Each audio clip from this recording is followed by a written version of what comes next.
had a sandwich. I don't know if I have food on my face. Here we are, day 9 of the 2017 van build party, Enigmatic Nomadics channel. And we have 2 jobs going in the service bay today. One of them is Dave's wood stove. He's got a tiny little EPA certified wood stove we're going to be putting in his Class C. And the other is Owen is going to get some solar panels installed on his Sprinter van, where he can get, let's take a look, where he can get power, charge his coach batteries. Look at these monsters we're putting on today, and we're gonna tape them on. You heard me right, we're gonna use 2-sided tape, and you'll see every step of it. So I'm gonna run down now and go order some more tape to replace what we're using today, and I'll be back to film everything for you. See ya. This is Carly, she's the camera person for a little while. And you have a YouTube channel? Yeah. What is it? Curious Carly. Okay, just type in Curious Carly with a K. Yep. And you'll find her channel. So she's going to be filming for a little while, and we've got 2 groups on this job. One's going to be doing the solar panels down to the controller, and the other group is going to be wiring in the batteries up to the controller. So I'll just turn it over to Carly to film it, and I'm going to go grab some orders so we have more supplies soon. So we're going to have to cut these into like 6-inch pieces. Yeah. Okay. Yeah. I've got one question for you. Do you have inline fuses? Sam, I'm going to grab some inline fuse holders.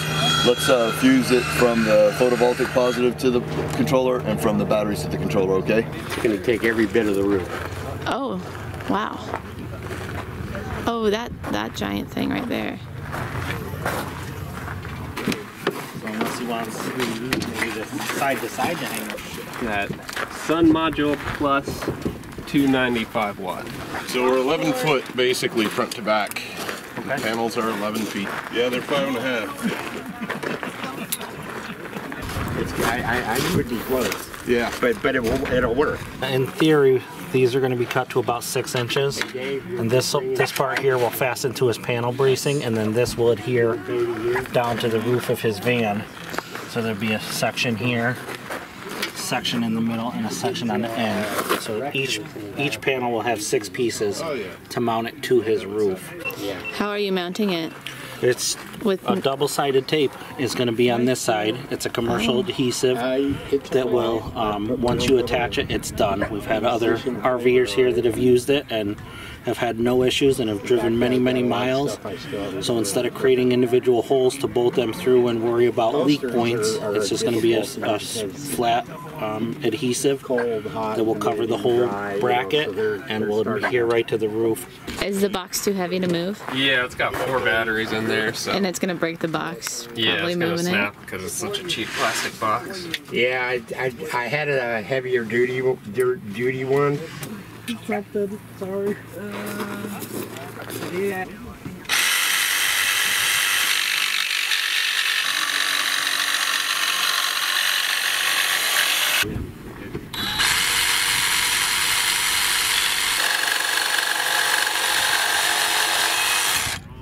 What kind of batteries are these? Lead acid. Lead acid, 6 volt. This is his solar charge controller. He's got a. This one's made for both wind and solar. Handle 440 amps. Okay, I just ran and got some inline fuse holders for Owen's job, and Carly was filming. Let's check in and see what's happened since I was gone. We're getting ready to mount the box right now. How many batteries are we gonna have on this system? There's 4. 4? Are they 6 or 12 volts? I think 6 volts, and they're 280 amp hours each, so I've got 560 combined amp hours. And are we going to calibrate that controller when it's all done to get them to whatever their high limit is? Supposedly calibratable, so. All right, well, I hear Sam's a whiz at this stuff, so I guess you're in good hands, huh? Let's go check in on the wood stove install and see how that's going. Yeah. Those were our aluminum angle irons, and now it looks like Dave cut them up into brackets for the panels? Yep, we're going to screw these into the panels, and then we're going to take this super industrial tape, and we're going to tape it on the other side after we clean it real good. We're going to clean the roof real good, and they tell me that it's going to hold those panels down. That's the word. Ron seems like a pretty confident guy about that, and I trust him, so here you go. It's that VHB tape. It runs about, maybe 30, 35 bucks a roll. It's not a huge roll. That look right there represents about a half a roll Where is it? There it is. And he's going to clean the roof with isopropyl alcohol. You can use isopropyl alcohol or you can use denatured alcohol, but the roof needs to be cleaned and it wouldn't hurt to scuff it up a little bit. And it looks like he's already thought of that, and he's got a little scour pad just to rough it up a little bit and put as many things in our favor as possible. Let's see how that wood stove's going. Have you guys started the wood stove install? I have not started anything yet. Rich just got back. Okay, Rick, just so you know. I'm sorry. Where do we stand with Owen's installation at this point? Well, originally, the original solar panels were hooked up with this to the battery, which isn't strong enough for the 2 panels we have up there now. So we had to pull everything out, to pull the batteries out so we could run basically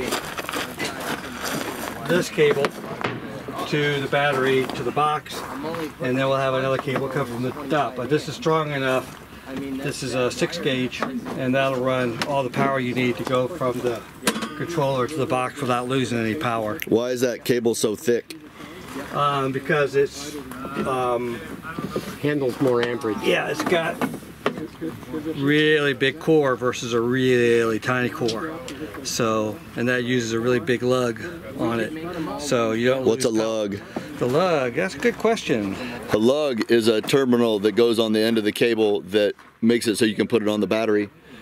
When you're running 12-volt wire any distance, it needs to be thick. But if you need to go a long distance and you don't have thick 12-volt wire, or it's not in your budget, you can make the inverter close to the battery with short 12-volt wire, and then you can run an AC cord a long distance and you'll be just fine.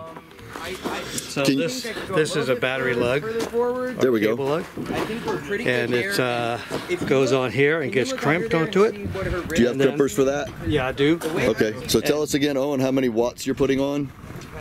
Total of 590 watts on top, and then I'm going to have 200 that I'm running externally. On the 596, 97, 90, so 790 watts. just short of 800 watts. Just short of 800 watts, and to do that, you're going to need a substantial solar controller. Just any old PWM controller that costs 25 bucks on Amazon won't do. What can you tell me about this one? What did you pay for it, and why did you select it like this? I paid 450 bucks for it. I knew that if I wanted to upgrade further down the road on the top of a trailer or whatever, 14 inches. I needed to be able to have more amp support. So this is a hybrid that will do both solar and wind turbine.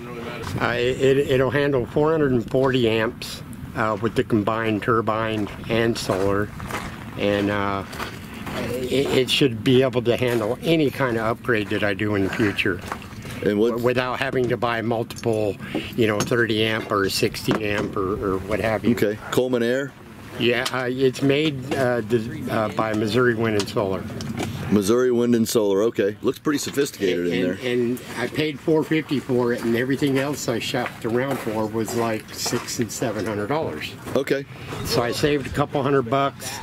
Aesthetically, it doesn't look all that pretty, but I'm not all that concerned about that. We don't care about pretty solar controllers. We care about good ones. Yeah. It looks fine to me. It's a beast, man. It'll handle anything I throw at it. It looks like a beast. Here are the solar panels that are going on the roof, and you can see that Bob and Dave have been cutting some aluminum L brackets to mount on the side of these. Anytime you're matching up aluminum to an L bracket, it's best that you keep it aluminum throughout. If you use something like galvanized or steel, you'll get some electrolysis. They just talk between themselves and build up resistance and eventually deteriorate away. So if you could just keep it aluminum throughout, you'll be in good shape. Looks like they've cleaned the areas. They're going to clean and prep the areas with some alcohol, and we're just going to use that 2-sided tape. We have a lady in camp that got here on a Greyhound bus. She doesn't have a car. She does have a license. She does have passive income through her Social Security disability, and we were trying to get a car for her. Well, Brian Gifford just bought a new vehicle, and he's going to donate his pre-existing car, which needs a little bit of work, but we've got Seth to do the work, and I'm going to handle the cost of the repairs. And I'm paying for the repairs out of donations. So it's because of you that I'm able to do this through hitting the PayPal donate button and being a booster on Patreon. So any of the stuff that you see me do that's philanthropic, it's because of you that I'm able to do it. Here's Brian real quick, and then I'm going to show the car. How's it going? And then, so big thanks to Brian. He's welcome. doing a huge good deed today. I'll show the car, and we'll just keep the party rolling. It's a 93 Ford Festiva. And it has a lot of miles on it, 284,000 miles on it, but it still runs, and it needs some work on the front end. It's going to need ball joints and a rack and pinion, but those aren't super expensive, but it's just getting to the point where I wanted something different. So yeah, so we're just going to kind of clean it up and get it ready to go for her. Very good, outstanding. Thank you so much. I'll take a picture of this and throw it up on Instagram. And huge deposit in the Karma Bank for you today, my friend. Thanks a lot. What are you guys doing? I'm making fun. All right, I like it. Mind if I grab one? Yeah. No, help yourself. Cool. That's what it's for. Thank you. How's it coming? He's upstairs filming, but it's coming. What all have you guys done so far? Well, we've cut a hole through the ceiling for clearance for the flue. We have bolted in the legs and bolted the stove onto the legs. So we're getting ready to set the flue and glue that in. And then we'll be ready to put the back wall on and fire it up. How did you make that hole for the flue pipe? Well, first we had to measure because there's cross beams up here that would get in the way. And then I took my 4-inch hole saw and I drilled down and I just cut through the top section of the roof. Here's the hole that I drilled through. And this is what fits on there. And then after we got those all pushed all the way through, then David put the plate on the bottom. That way we could mark the bottom and drill up through the holes on the plate on the bottom. This is Seth. He's putting some flexible solar panels on a Sprinter van. So we're putting 400 watts of flexible solar on this lady's roof. She needs it to run a CPAP machine, so it's real important that she gets her solar off-road so that she can have a way to recharge her batteries, because those CPAPs use up a lot of electricity. And we're just going to go ahead and butyl tape it and screw it to the roof. It's going to be a real quick, nice, clean job for her. And then install some batteries, some 6-volt golf cart batteries and an inverter for her inside. Why? Well, who makes these panels? I think these are Renogy's. Yeah.